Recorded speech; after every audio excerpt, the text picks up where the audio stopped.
તો ગુજરાત ભાજપના પ્રભારીની પસંદગી ભૂપેન્દ્ર યાદવની વરણી કરાઈ છે। જી હા, અને અમિત શાહે કરી છે આ જાહેરાત। રાજસ્થાનના સાંસદ છે ભૂપેન્દ્ર યાદવ। દિનેશ શર્માના સ્થાને સોંપાઈ છે આ જવાબદારી। અમિત શાહ અને મોદીના ખાસ છે ભૂપેન્દ્ર યાદવ, તો જેમને હવે ગુજરાતની જવાબદારી સોંપાઈ છે। તો ગુજરાતના પ્રભારી બનાવવામાં આવ્યા છે ગુજરાત ભાજપના પ્રભારી।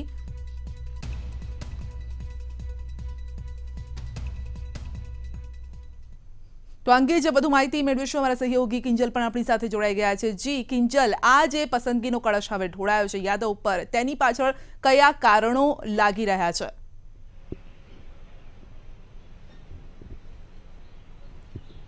जी बिल्कुल, जो प्रथम एक कारण ए छे कि अमित शाहनी गुडबुक में छे भूपेन्द्र यादव साथे ज नरेन्द्र मोदीना पण नजीकना मानवामां आवे छे। प्रथम पसंदगी प्रदेशना प्रभारी तरीके ओम माथुરની चाली रही हती, परंतु राजस्थानना पण કેટલાક समीकरणों बदलाई रह्या छे। त्यारे ओम माथुर जो न बने तो प्रभारी कोण बने ते लईने सौथी प्रथम अहेवाल 3 एप्रिले ईटीवी द्वारा प्रसारित करवामां આવ્યો હતો, જેમાં ભૂપેન્દ્ર યાદવનું નામ ईटीवीए સૌથી પ્રથમ ચલાવ્યું હતું અને તેમની પર આજે પસંદગીનો કળશ ઢોળવામાં આવ્યો છે। ખાસ કરીને વાત કરવામાં આવે તો તેમણે પહેલા પણ પ્રભારી તરીકેની જવાબદારી નિભાવી ચૂકી છે। ગુજરાતની જો વાત કરવામાં આવે તો 2017 એ ગુજરાતની અંદર પણ એક ચૂંટણીનું વર્ષ છે।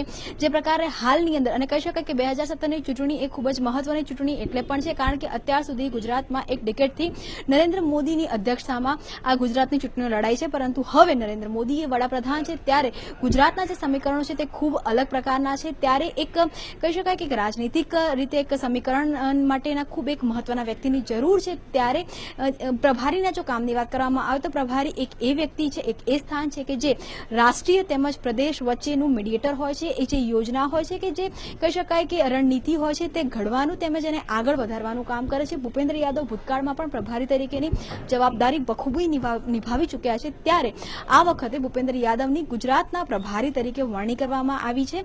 21 તારીખે સોમનાથની અંદર પ્રદેશ ભાજપની જે બેઠક યોજાવાની છે તેની અંદર ભૂપેન્દ્ર યાદવ પણ ઉપસ્થિત રહેવાના છે। પૂર્વ જે પ્રભારી છે, જે હાલની અંદર ડેપ્યુટી સીએમ છે ઉત્તર પ્રદેશના, તે દિનેશ શર્મા પણ ઉપસ્થિત રહેવાના છે અને જે આગામી રણનીતિ છે તે નક્કી થશે। પરંતુ જે નામ ઈટીવી દ્વારા સૌથી પ્રથમ રીતે પ્રસારિત કરવામાં આવ્યું હતું તેની પર આજે ભાજપે મહોર લગાવી દીધી છે। જી કિંજલ, આ સાથે જ યાદવની જવાબદારીઓ પણ ઘણી બધી વધી જાય છે કારણ કે જે રીતે આપે પણ વાત કરી કે એક તો ચૂંટણીનું વર્ષ છે, બીજું બીજેપીમાં પણ અંદરો અંદર જ્યાં જે શીત યુદ્ધ ચાલી રહ્યું છે તેને પણ ઠારવાના તેઓએ પ્રયાસ કરવા પડશે કારણ કે ચૂંટણી છે। એટલે ઘણા બધા જો પહેલુઓ પર જોઈએ તો આ જવાબદારી ઘણી વધી જાય છે।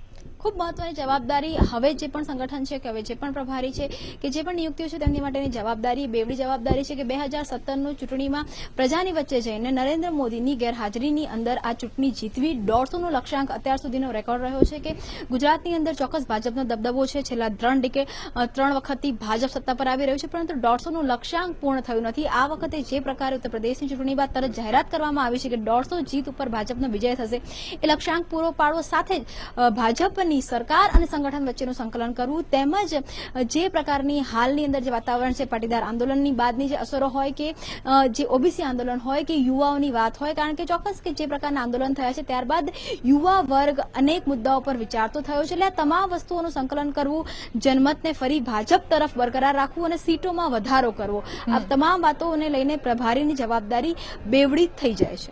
જી, તો જવાબદારી ઘણી બેવડી થઈ જાય છે અને જે રીતે આપણે પણ જણાવ્યું કે અમિત શાહ અને નરેન્દ્ર મોદીના નજીકના વિશ્વાસુ મનાય છે, માટે જ યાદવને આ જવાબદારી સોંપવામાં આવી છે। કિંજલ, આપનો આભાર અમારી સાથે જોડાવા બદલ।